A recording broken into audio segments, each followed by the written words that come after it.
This is Hashtag Finance, presented to you by the Canadian Securities Exchange, the exchange for entrepreneurs.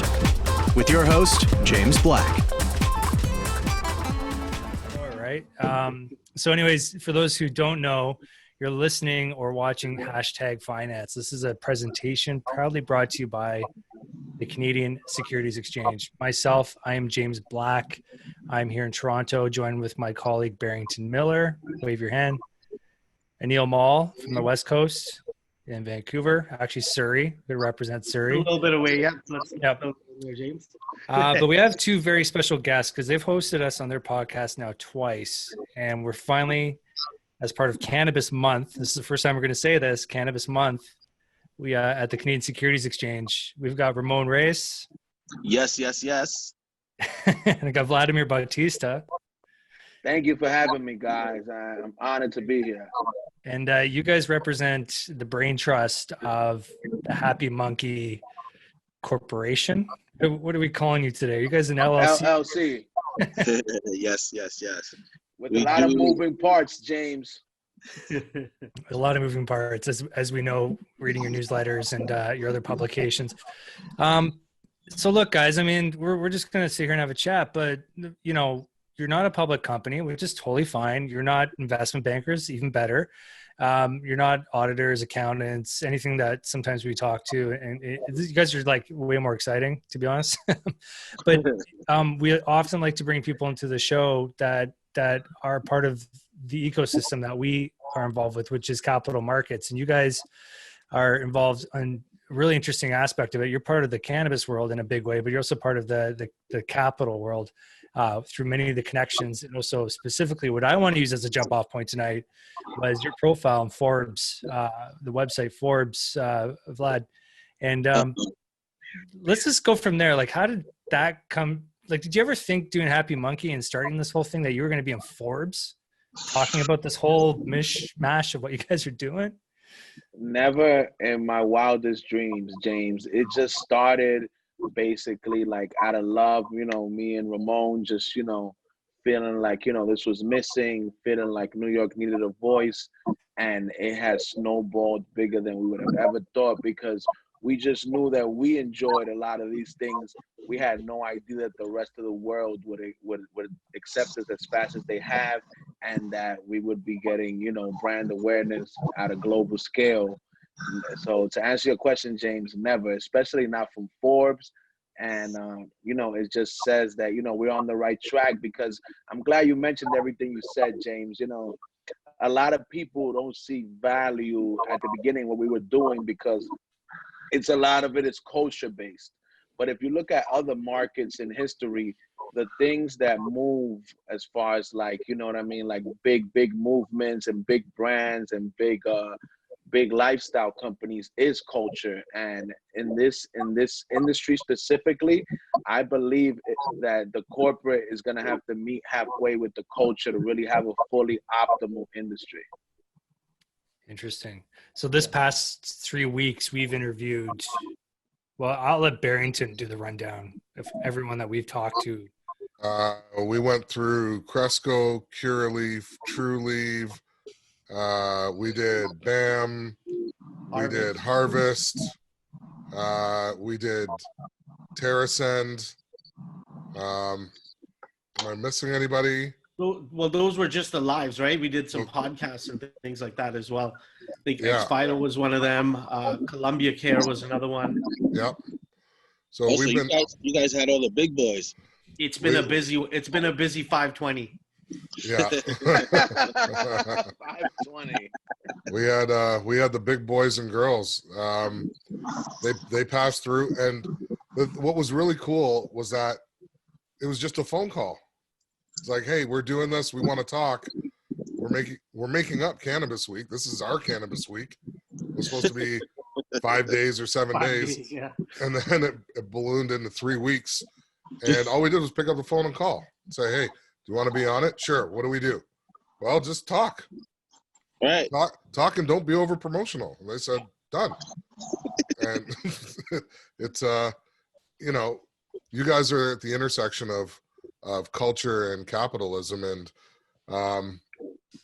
in a way, we sort of intersect that when it comes to this industry, because yeah, we do see a lot of the capital side, but then we also see a lot of the culture side. And I've said it before, we're not your typical stock exchange, and you're not your typical brand. Like, you know what I mean? People gravitate towards you. People know about the Munkey and know about the logo and know about what's behind the logo, which is bigger and better than anyone could ever imagine. It's not just a place, it's a thing. You feel it. It's the energy that you guys put out there as a brand, as a team, right? That people feel. Thank you. I appreciate that, man. That means a lot. Like you said, coming from the outside, you know, because I don't get to hear these things much. You know, Vladimir is the one that's always out. He gets to speak to everybody, so I don't get to hear it much. And getting it from not only the outside, the other side of the border means a lot to me, because we did do a lot of love. Like, we poured a lot of love into the whole creation of it, because it snowballed. There was a snowball effect. You know, we wanted just to feel not only safe, we wanted to kind of build like a community where like we can all be together and just enjoy each other's situation and company, and not necessarily worry who they are or what you do or any of these superficial topics. You know, it's just, okay, you like to smoke or you like to eat edibles, and you could just start a conversation with that. And from there, it just snowballed into so many other things that, you know, we took it on the road to Vegas, to Boston, and, you know, the media and all these other things. So again, like, we wouldn't have thought that it would get to Forbes. Yeah. Not in a Bring it million all years. back. So let's just give people a crash test, or get them up to speed real quick on what it is that you guys do as a business, because I want people to better appreciate that Happy Munkey is not just a hobby. It is a brand built on a business that is still at an early stage, but is growing. And obviously with COVID and whatnot, that's created some obstacles, but perhaps some opportunities. So you guys tell me today, what is the Happy Munkey business? What are you trying to grow it into? What's the empire look like a few months from here?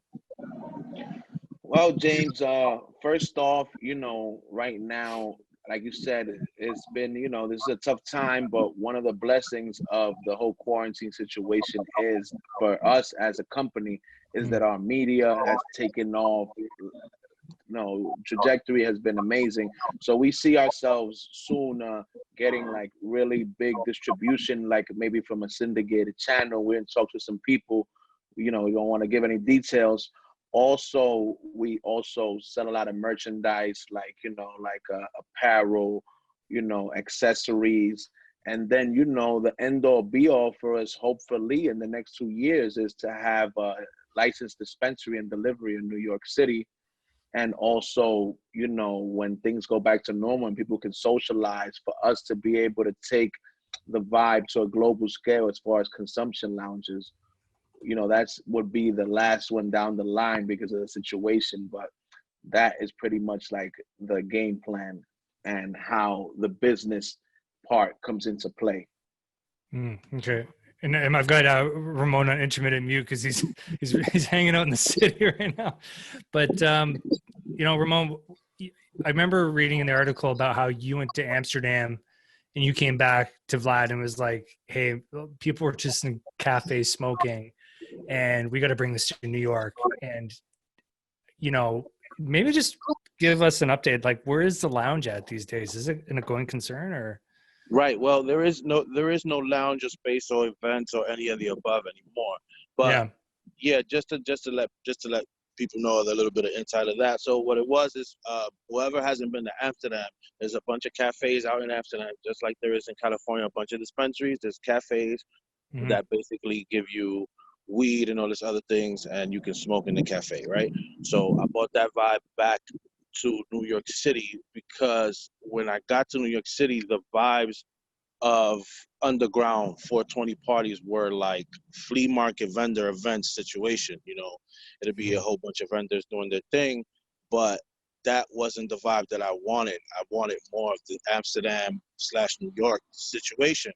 So it wasn't a vendor thing. It was more about people just getting together. So it didn't matter where it was. You know what I mean? It was just more about getting together and being able to enjoy the plants together. Yeah. Yeah. 100%. So being about, you know, the COVID and all these other things that happened, you know, we necessarily, you know, it's not a great time to do these things. So luckily we were able to like hold back and build a lot of content in those years that we did.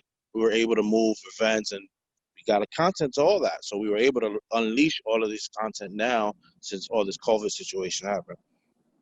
Interesting. By the way, I want everybody to know on record here, guys, because you guys know me very well. I'm the talker, but Ramon is the creative and the real, like, creative behind Happy Munkey. I'm just the one that, like, you know, spread the word to the whole world because, you know, he told me when he first told me this idea, guys, so I want to be clear here with you guys. 3 years ago, he comes back from Amsterdam, like, I think we could start doing these things here. I looked at him like he was crazy. I said, that sounds crazy, but we'll give it a try. Glad I listened to him, guys. Yeah, no kidding. Barry, you had a question? Yeah, well, do you know how hard it is to go to some place completely different than where you're at, see it, and say, yeah, I'm going to put that back where I'm from? And like, it's not like you can easily just imitate it, but you blended it. You blended what New York has with what you saw and what your vision was, and it shows through. And that's not an easy thing to do. And it's really, really impressive. I mean, there's people who've tried, I'm sure, but I was talking to a lady today, a lawyer out in California, and one of her people's in New York, when I said, yeah, later on tonight, I'm going to be talking with Happy Munkey. And she's like, what's Happy Munkey? Who is it? Who is Happy Munkey? I was like, what do you mean who or what? It's a thing, man. It's a place and a feeling and I just went on and on and on. And all I hear is like, she started typing and I was like, listen, send a message to one of your people in New York. And when that person found out, they were immediately like screaming and yelling, saying, make sure Vlad gets a shout out and you tell Vlad so-and-so says hey. And she's like, I got to meet Vlad. I was like, 10 minutes ago, you didn't know who Happy Munkey is. And she's like, yeah, I've never seen this reaction from somebody. So yeah, it carries. It carries. I want you guys to understand something, that I think that the reason for the snowball and the major impact in a short time of 3 years, guys, in this business, I believe, aside from all the amazing things that me and Ramon bring to the table and resources and finances and all that stuff, I believe the real, you know, icing on top is that every milestone Happy Munkey reaches, like from New York Post to Source to Forbes to being with the CSC and having them as friends, people don't take it as it was Happy Munkey, especially like people that are part of the family and that have been with us from the beginning. They feel like they made it to Forbes, like they made it to the New York Post, because they feel like they are a part of this movement, because, you know, we're basically the voice for them. We make a joke it's not even a joke. I think we believe it, but we have this sort of internal vision or mission statement where we're like, you know, CSE's for the people. Whenever we do something, it's like CSE's for the people. And, you know, it's we want to make a culture out of what we do, and we don't want it to be fake. But it's more fun when people come with you. It's more gratifying when you bring people with you, whether it's your work or whatever you do, if it's music or whatever. But if you bring the people with you and they come to you and you have a crew with you when you do your thing, it's like when Barrington goes on his Instagram live shows, you know, half the people are on there because they like Barrington. And that's okay. That's and the other half are related, so that's fine. But it's because they're you know, they're part of our family. It expands just like your family expands. One thing, I'm going to take a quick intermission here. This is a sideline question. You guys weren't prepared for this, so I hope you're ready for it. You mentioned the source, okay? So I'm the white guy on the call, for those who can't tell.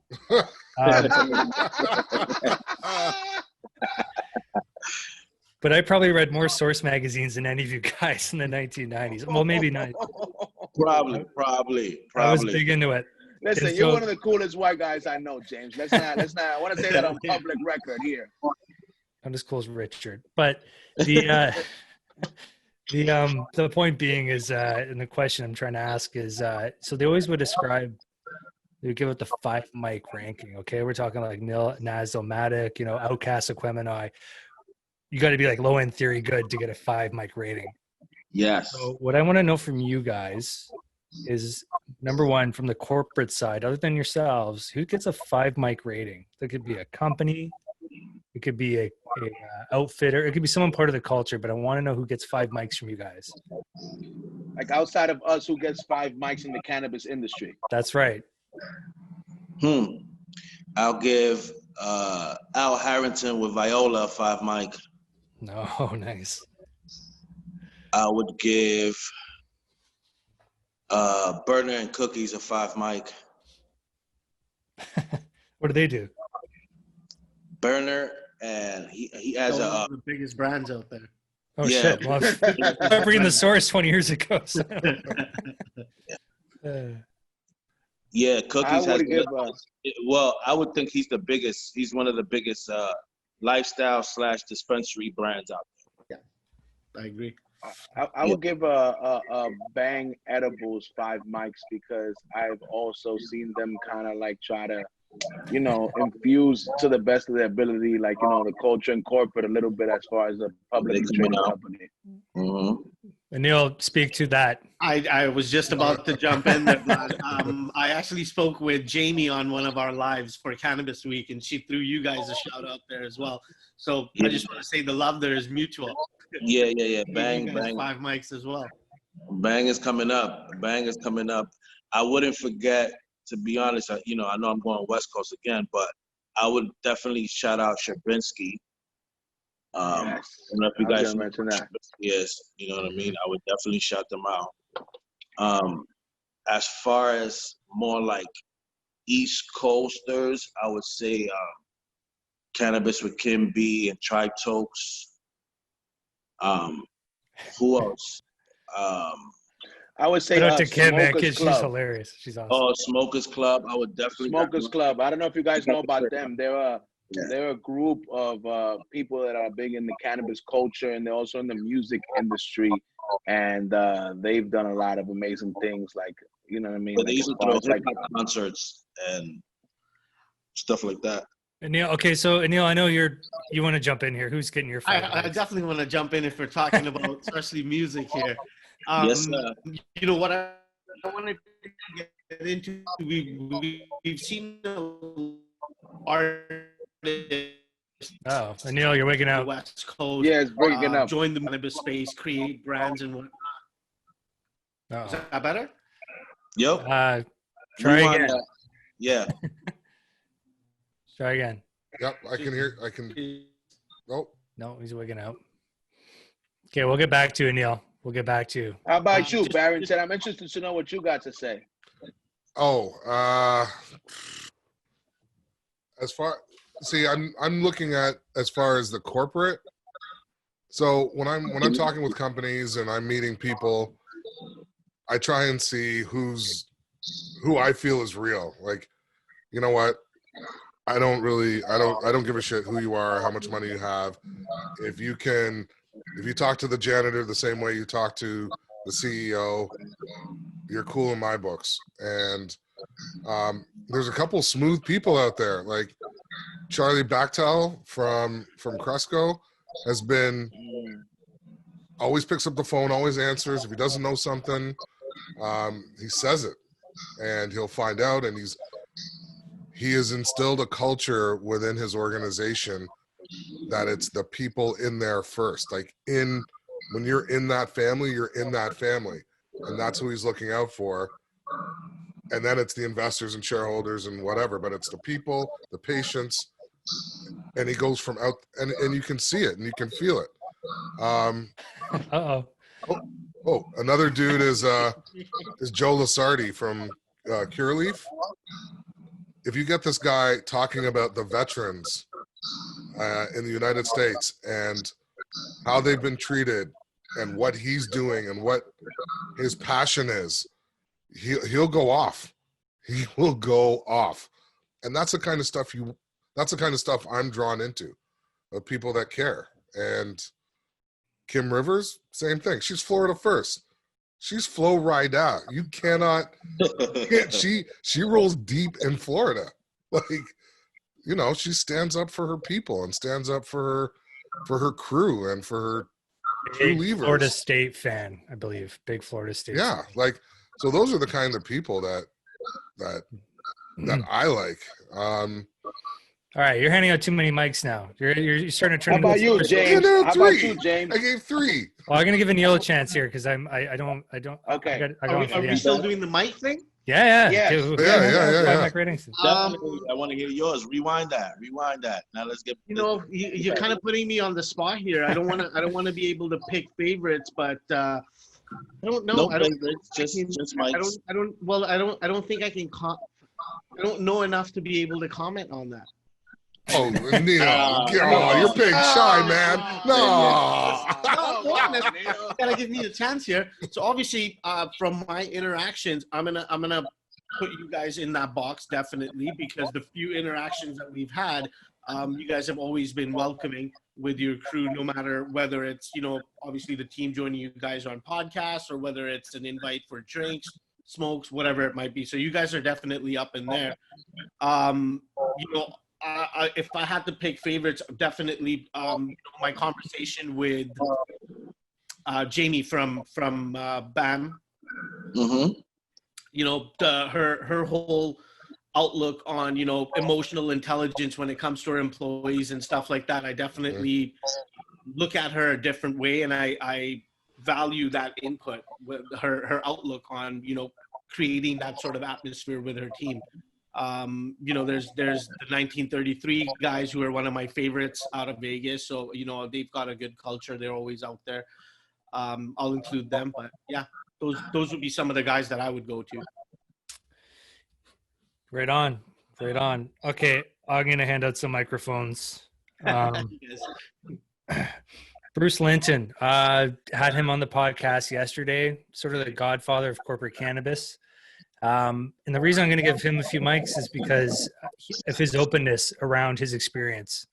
This guy was running the biggest cannabis company in the world, raised $4 billion from Constellation Brands, and then finds himself on the outs after doing all this good work because the company all of a sudden decided it had to make money. It's not a tragic story by any extent. I mean, he did well for himself, but I always appreciate how someone could go through such a turbulent situation, learn from it, and then share his expertise around it. He did that with us yesterday. So a lot of respect for him for doing that and for sharing his knowledge when he could just be basically anywhere he wants to be right now doing fuck all. So good for him. I'm not supposed to swear on my own podcast, so sorry about that. It's after 10. But I can, right, James? You know, I edit these, so whatever. And He's gonna censor us, James. You know what? This is not to kiss someone's butt, but you got to understand how this thing came down in Canada, and it wasn't without the blessing of not just Richard, but our chairman. And you got to understand our chairman, Thomas Caldwell. He's in his 70s. He's been in the business of financial planning. He's a very conservative gentleman, but he's also a businessman. And he was very forward enough, thinking-wise, to understand that there was a demand for this. It was well-regulated or regulated enough to allow us the freedom at the exchange. He's our biggest investor, to go and do this. And to just take that approach that this was just smart business, but also being done intelligently from a public interest standpoint. We had enough regulation. A lot of people were afraid. A lot of people in Bay Street were afraid. And this guy, he didn't have to do this, but he did it because he saw the benefit. And I don't think he gets enough credit just for letting us do this and being here today. So I got to give him a mic or two, or maybe even 5 mics, because he let it happen. So I know he's not going to listen to this, so I feel comfortable saying it. It's not like I'm sending him a letter or anything. Okay. So, but yeah, the Brain Trust should get some credit, but the culture is, it's been supporting us too. So that's been great. So I'm really proud for you guys to, thank you for joining us in that exercise, that mental exercise. I missed one group of people, James, not to cut you off, which No, has really, taken us, like, that are on the corporate side, that really have opened up to us, and they really have, been more open-minded than what people would expect, which is ArcView. Yep. Troy Dayton, Steve DeAngelo, Barbara Yep. Paley, they have been, like very open to understanding what happens on the culture side, and including having people like us at their conferences. So I have to give them 5 mics, because you wouldn't expect one of the biggest investment groups, if not the biggest investment group, to be that open and try to hear everybody's ideas and perspectives. Absolutely. Shout out to Steve, Andrew, Harborside, and all those good people. I saw the video you guys did for Steve where you presented him the picture, the happy monkey That was art. his birthday. Yeah, that was his birthday. The guy looked really happy. I mean, he looked like you did him right. So right. And that was really cool. So good on you guys for paying homage to a legend in the industry. I know he was involved with one of our clients, Harborside. So, we've been touched by all these people. It's been awesome. Can we transition to something a little more political, a little less mic oriented? And by the way, let's not call it 5 mics ever again. It's just called 5. What do we call it? 5 grams, 5 doobies. What do we 5 leaves or something? 5 monkeys, man. 5 monkeys. Yes. Do you get a 5 monkey rating? You get a 5 monkey rating? Gold, man. Oh man, you guys are starting another culture with us right there. Absolutely. The 5 mics used to mean something. Now it doesn't. But the 5 monkeys. The 5 monkeys taking over. Yeah, I want to mention something, James, that before you continue to your next question, is that the Forbes was really humbling to us, and we're really honored. But I have to keep it real with you. When we got top 5 brands in the country from the source, it really hit home with us, because we are originally from the culture and from urban neighborhoods. So like for them to acknowledge us like that was also a very big deal to us, because we, like you said, we've been looking up to them our whole lives. Yeah. Well, and I mentioned this during our last chat, but being again, the suburban white kid, but that magazine was the entry point for a lot of us to participate in that hip hop culture, in that cannabis culture. There was High Times, but I mean that magazine, if we didn't have that, we wouldn't have been picking up on some of the best music and the best ideas from the 90s. I mean, and onward. I shouldn't slag it for what it, Yeah, for a long time. 5 mics, like you said, 5 mics was very important. If you got 5 mics, it gave you a chance. It gave that album a chance. Everybody gave the album a chance. Yeah. And just the whole dimensions of the music industry have changed to where, someone can go on SoundCloud, put out 5 songs, and all of a sudden when they think it's, religion, and whether it's deserved or not, at least there was a filter through the source where you knew that you could anoint the 5 mics without it being, ready to die or something. But especially for us on this side of the border, because we had so little access to things that were hip hop or of the culture. I think Source was only one of the Source, Lowrider magazine. It was like things like that would give you that glimpse into that life and culture. That's Anil's inner Surrey coming out of it. I didn't grow up in Surrey, but sure, I'll take one for the team. I'm just messing with you. So yeah, no, that's cool. Thank you for indulging me on that tangent. I think that was cool too. So let's just take things a little more political, because you guys mentioned New York. Cuomo comes out. He says, Governor Cuomo's had a tremendous load to bear the last few months, obviously, and what's gone on to you guys.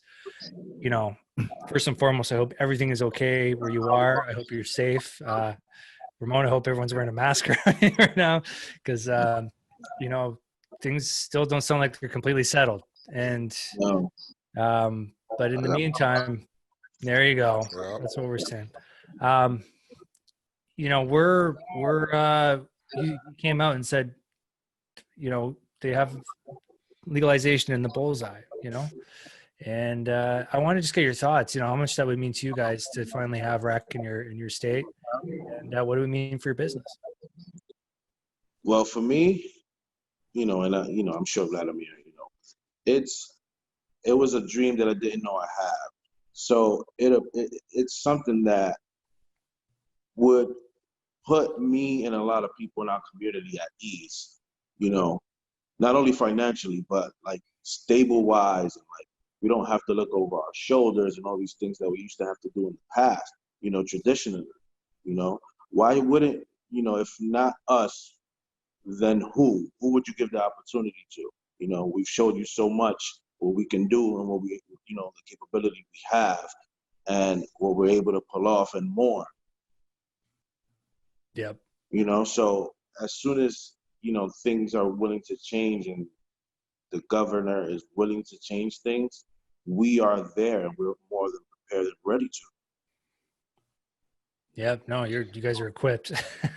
Well, as far as me, James, my opinion is this, because, you know, I'm more of like a big picture person, and, you know, me understanding New York City and how it works.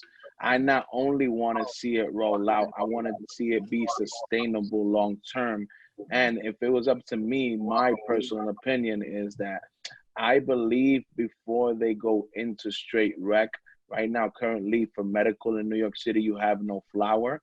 I believe that before you uncover the volcano to the highest consuming city in the world, it would be smart to first unleash flower to medical, so you can really get situated as far as growing and facilities and et cetera, roll that out for a while and then go rec down the line. Because if not, we've watched it in so many states.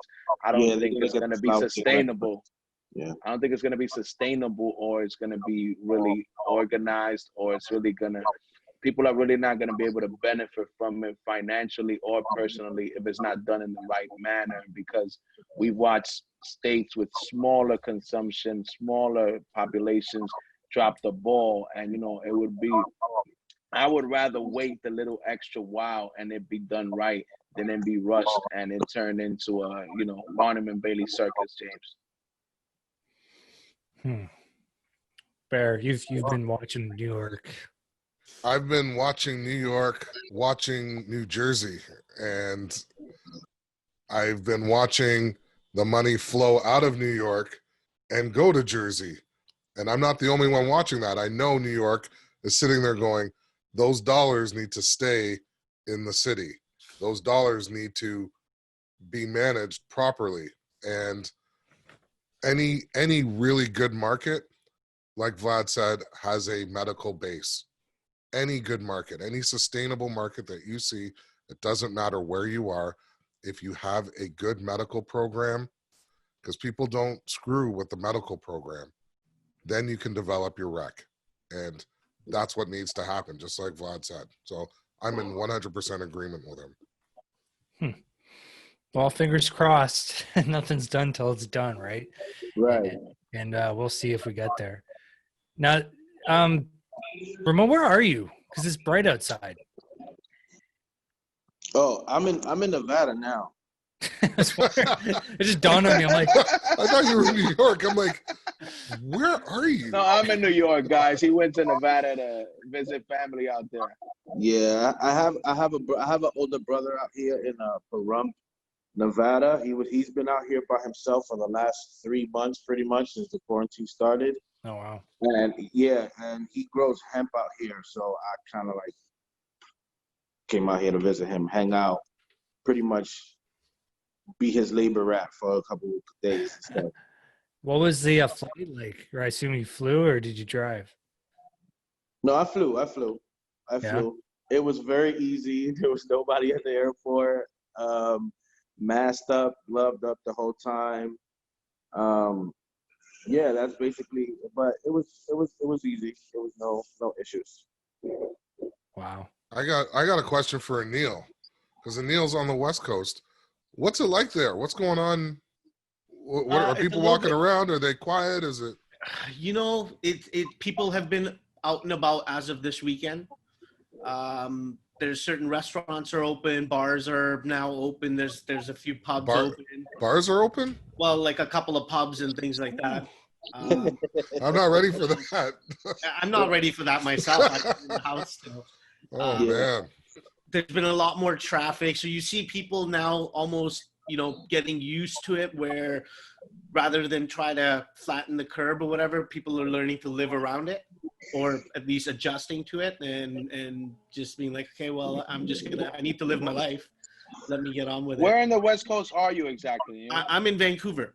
So actually, I'm about an hour outside of Vancouver in Surrey. So now I know I already know when I go to Toronto, I know who to call. Now when I go to Vancouver, I know I have some family. If you're ever on the West Coast in Vancouver, you better call. Okay, and beautiful segue to my next question, because what I want to know is what's next. So things settle down over the next month or two or a year, who knows? But I know you guys want to go on tour. I know you guys want to start connecting with all the people you've been meeting and becoming friends with through this virtual life we now live. How are you going to plan that? Who are you going to go first? Like, how are you going to prioritize who you see? Like, I want to know your thought process on how you guys want to start meeting people in the physical world again. Well, one of the things, James, that me and Ramon have been talking about, because like you said, people want us to go all over the world, but we have to logistically plan it correctly. And we're definitely going to contact them when we go to that side. It's maybe a West Coast tour, like Colorado, California, Oregon. Like those are like the first three we have in mind. And then of course we'll do a Canada tour, and then we'll do maybe like, Europe, other things. But like, I feel like those are some of the people outside of New York that have supported us the most. So it's only right that we go see them first and really give them that Happy Monkey vibe in person. What does that look like? Are you guys going to write a book? What's the experience? Put on a little concert? Like, what do you want to do? How can we help? We definitely want to do a concert. Like, that's definitely going to definitely happen. And we doing, by the way, we were already trying to do concerts before this happened, but now it's looking like we're going to have to do like festivals. You know what I mean? Because by the time they let everybody outside, everybody's just going to want to be outside. So it's looking like a Happy Monkey Festival. So watch out, Happy Monkey Festival, Vancouver, Toronto, I don't know, Portland. Portland's cool. California. I've been to Portland before. It's actually it's kind of weird, but it's cool. Well, Portland, to be honest, I haven't been there yet, but our COO David has, and we get a lot of support from Portland. So I think Portland, as you should. Yeah. So I think we're definitely coming to Portland, and we're definitely gonna have a great time in Portland. I think so. Who's gonna headline your festival? And then on top of it, another thing festival. That's interesting. I want you to keep in mind, James, that we plan on doing this. I don't know if you guys remember, but we have a collection of art of, we have so many people that were part of the Happy Monkey family, and and really close to us, that we didn't know that they were like really good artists. And through them, we have about maybe like 40 or 50 pieces of different renditions of the monkey. Oh, nice. So we want to do an installation in Art Basel too. Bring like the 420 vibe to Florida during Art Basel, and like, mix the art world with the Happy Monkey vibe. Oh, interesting. It's interesting. Like what is, and Ramon still has to answer who's headlining your show, but Richard You're Carlton. gonna get us in trouble. We have too many friends that are artists. You're gonna get us in trouble, James. They're gonna start getting mad at us. Please, just as long as it's not Ja Rule, you guys are set. You guys are good. No, we're not getting in that loop. I can tell you who my favorite rapper is, right? In a Never Neverland world, I would be like the end all be all for me would be Jay-Z. All right. Well, Sean Carter, he's got nothing going on these days. I'm sure. Yeah, I'm sure he's not doing anything. That's why I mentioned that. He's my favorite rapper, and I know that wouldn't conflict with all my other Tarzan rapper friends. Yeah.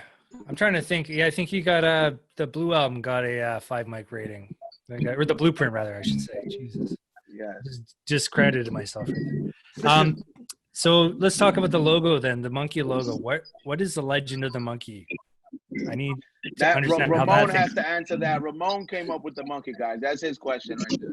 The legend of the Munkey, guys. All right. So you got to stop. You got to stop somewhere, Ramon, because every time you move it's moving the camera around, the whole camera thing around. Yeah, we're working with it. Oh, y'all got me now? We can see it perfectly, yeah.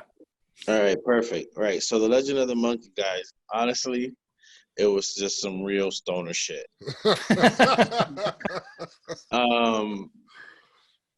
I've always been into monkeys. It's always been a thing, I don't know. It's just, I guess monkeys are my spirit animal some way, somehow. And I thought to myself, well, I'm going to make an Instagram and call it Happy Munkey. And I just thought it should be like a monkey that's kind of happy, but more like chilled and zen and like pretty much high. Well, he's got like the kung fu gi. He's got a gi on. I was gonna ask. Right, but I didn't want him to look fucked up and like super stoned because that's New Yorkers. That's not the image that we kind of give off. As far as like Happy Munkey, like that's not what we're trying to give off. Like we're like super stoners and like we're not doing anything all day long.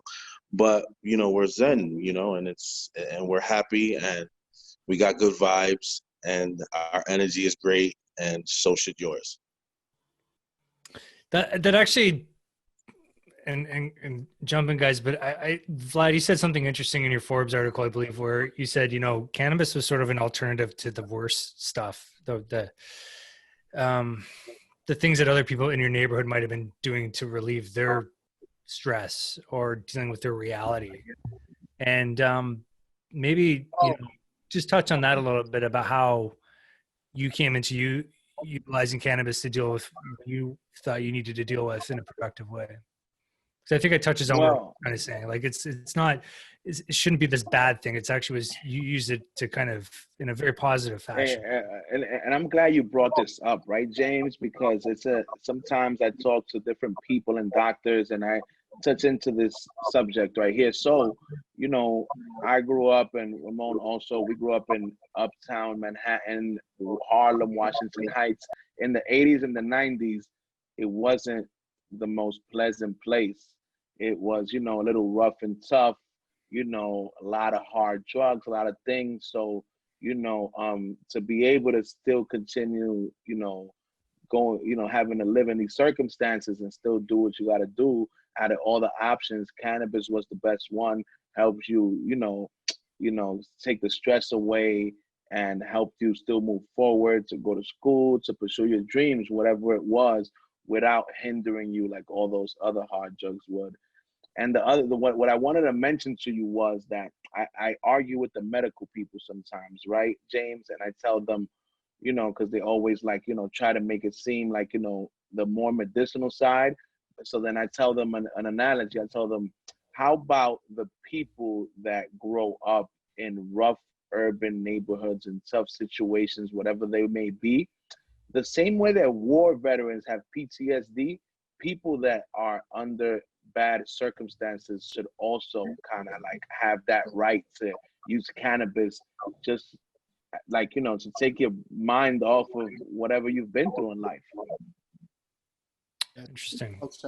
I'm curious if Barry or Neil or Ramon, you guys want to weigh on that one.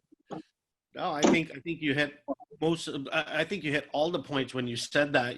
There's a lot of things that people within the inner city neighborhoods go through, and to be stigmatized for that, to be able to just use a herb, which is obviously a plant been around for centuries. It's not fair. So I think you hit all the points there, Vlad. Yeah, no, sorry, go ahead, Ramon. I just want to bring up, not only, of course, they didn't give us any sort of permission to basically use cannabis. Just also remember that we were basically 80% of the people that were getting arrested for smoking cannabis. Yeah. Mm-hmm. So, maybe we need to change that. We can start by just doing that. Real simple, right? Yeah. You were gonna say something, Barrington? No, you know what? I was just, while you were talking, I was just thinking about like Kenny Mack and, Restore the Harm, and that group and the stuff that they're doing. And that's exactly what it is. It's yesterday's criminals, today's CEO. And I like where it's going, but there's still a part of me that's pissed off that it was there. Yeah. Do you know what I mean? And I don't know if I'm ever going to let that go. It's always going to be at the back going, there's people families that were torn apart and lives destroyed and dreams not realized, all because of falsities and lies and all of those things. But, I don't want to forget it, but you have to move forward and you got to embrace the positive and all of that. So that's what I was thinking when I was just thinking of Kenny Mack's group. Yeah. I wanted to actually ask, obviously in a city like New York and Nevada where you are, Ramon, do you guys still, obviously the stigma is dropping. We're seeing, I hope, less and less of, people just being kind of put into jail for having a couple of joints or a couple of grams. What are you guys seeing a shift coming from big cities like that? Well, specifically New York. New York, yes. Specifically New York, like Ramon said, when me and Ramon went to high school together, and during that time, you know what I mean? We thought it was normal to be arrested every once in the blue for smoking because everybody we knew that smoked went through it too. Yeah. From then to now, I must say it's been a complete 360 as far as it being targeted, especially in urban neighborhoods where now, worst case scenario, they might give you a summons, if that. But I must say that they really lightened up on that a lot because it was really bad at a point where I just told you we thought it was normal if you were a cannabis smoker and you had to, be arrested once every couple of months or once a year. We thought that was completely normal because that's how often it happened. Yeah, so you're ready to take that risk every time you lit one up, basically. Right. So what I need you to understand is that when you get arrested for this, you don't just go to a holding cell for a couple hours and they give you a ticket. No, you spend what we call is you go through the system. So you basically spend a whole 24 hours in the prison system until you come out. See a judge. Exactly. Which, to my understanding, is a highly unpleasant situation. Very much so. Yeah. I would imagine just even being in a holding cell would be not pleasant. Yeah. There's a lot of things you do in 24 hours that you don't want people to be around when you do, and they don't make it easy for you, I believe, in this 24-hour. No, the 24-hour process is not nice. No. Well, hopefully we're getting further away from that. As Barrington said, it's still a lot of deep-rooted stuff that we got to work through. Yeah. What did and sorry, I don't want to go too negative, but there was this question I did have, which was, as you guys were opening the lounge and going through all that, was there ever a moment where you're like, oh, like, what did we get ourselves into here? Did we get in? Did we dive into the deep end of a pool with no water? Like, because every entrepreneur feels that, right? They have that moment where it's like you're stepping into the abyss. And do you remember when that was? Well, I gotta be honest with you. Me, I'm gonna go first. When you wholeheartedly feel that you're not doing anything wrong and you are affecting so many people's lives in a positive way, it really doesn't really dawn on you as much because it's like, you feel like, the purpose is greater than yourself at that moment. All right. Did you feel the same way, Ramon? I agree. Total. Like it's just like we were just working and like moving forward and not looking sideways, not looking to the side, not looking to the left. But there was a moment for me, was 2018 in Vegas when we met Steve DeAngelo.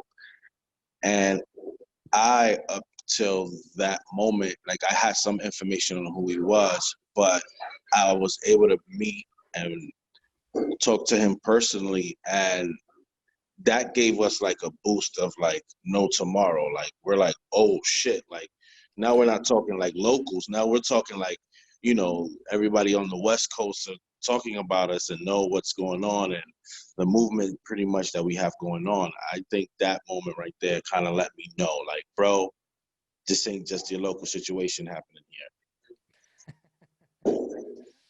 There's never a wrong time to do the right thing. That's you guys it. are doing the right thing. So I never forget, guys, the first time Steve came to one of our events, guys, like Ramon said, you know, he helped us understand that our mission was bigger than what we could ever imagine. He wouldn't leave until we got the entire staff, guys, and bring them to the front door. And he made us get everybody, and he looked them all in the face. He said, every day when you guys come to work, I want you to look at yourselves in the mirror. You guys are superheroes. You guys are changing the world. And, you know, that's how it felt. That's inspiring, man.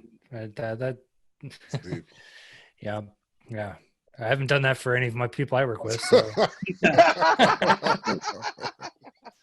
Sorry, but you know, I always go like I don't have any deep religious convictions, but I do love the movie The Blues Brothers. And if you've seen the movie The Blues Brothers, they're on a mission from God, you know, and this whole thing that they're doing, and it's just like when you as you said, in entrepreneurship, it's very true. When you know what your linear path is and nothing's going to get in your way, it's like very empowering because you just know where you're going, and everything else is just you're Teflon. Everything just bounces off you, and you can just go ahead and you can just hit it.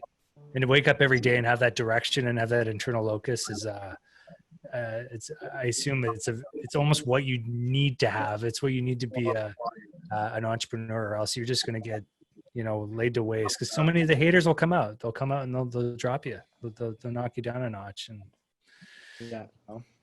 So I always think about how you sign off on your show, Vlad, because we're getting close to the end of our show, which is, you know, you're too blessed to be stressed. Remember that one? What was the one you said in the Forbes about the ocean? Because I'm missing the first part of that. That basically, basically is using the ocean as an analogy, where, like I mentioned a few times on here, where this is bigger than us. And whether you like it or not, you don't negotiate with the ocean. You either ride the wave or, you know, nobody ever beat the ocean. No, that's a great point. And yeah, I don't know. Any final thoughts you guys want to share with our listeners? You know, our listeners in the US, they're in Canada, they're young, they're old. What do you want to say about and I'll borrow a term from Dr. Dre, you know, what's the next episode? What's the next episode? But where is the next phase of Happy Munkey going, and what are people going to be ready to expect? Well, first of all, guys, you know, expect a lot of more content. You know, we have so many different segments going on. We have Happy Munkey podcast with Vladimir Ramon on the Boulevard. We have Happy Munkey Happy Hour with Vlad, which some of the gang has been on here. We have another show, Valid Not Valid. We have Monkey Sessions. And like I said, you know what I mean? You know, look out for us coming soon to a town near you with events when things go back to normal, Art Basel. And if you don't know about us and you want to learn more, you know, you can go to Happy Munkey with a U on all platforms, YouTube, WeTube, LinkedIn, TikTok, everything you could think of. We have tons of stuff for you guys to understand why this movement is so strong, so you could get an idea of what East Coast and New York culture looks like. Because you got to remember, James and all you guys there, we don't do it for the clout, we do it for the culture. And if we can do it for all people thinking about being an entrepreneur in this industry, anybody can too. You just got to be, you know, all in and move from a point of passion and love, and everything else will fall into place. Well said. I love how Ramon just leaves you with. Vlad has a way with words, doesn't he? Doesn't he? That's what he does, man. That's why he's the front man. That's why he's the front man. The next governor of New York State, right there, folks. Vladimir. There you go, man. Nah, but absolutely, like he was saying, our whole thing is to definitely normalize the way people look at cannabis users, especially in New York City, because we don't have too much image of what's going on in New York City. So that's basically a big goal for the future. And honestly, you know, after COVID situation, our whole thing is to be in every major city, man. So hopefully we'll have a dispensary in every major city, and we'll have, you know, after that, you know, we're going for the consumption lounges, and we're going for everything, man. Everything of the above. Beautiful. Well said. Well, I'll wrap up the formal part of this. I'll just want to thank everyone for listening today. I want to thank everyone for participating on this call today. Ramon, Vlad, really appreciate you guys sharing your energy, sharing your thoughts, welcoming us to your podcast, and now letting us grow your company here on #finance. If you're listening today, please watch us on YouTube. We're on CSE_TV. That's CSE space TV. And you can hear this anywhere fine podcasts are given away for free. So that's iTunes, Spotify, SoundCloud, you name it, we're there. #finance. That was the Happy Munkey crew. This was Anil. This was Barrington. I'm James. Thanks for watching, and we'll see you on the next one. All right.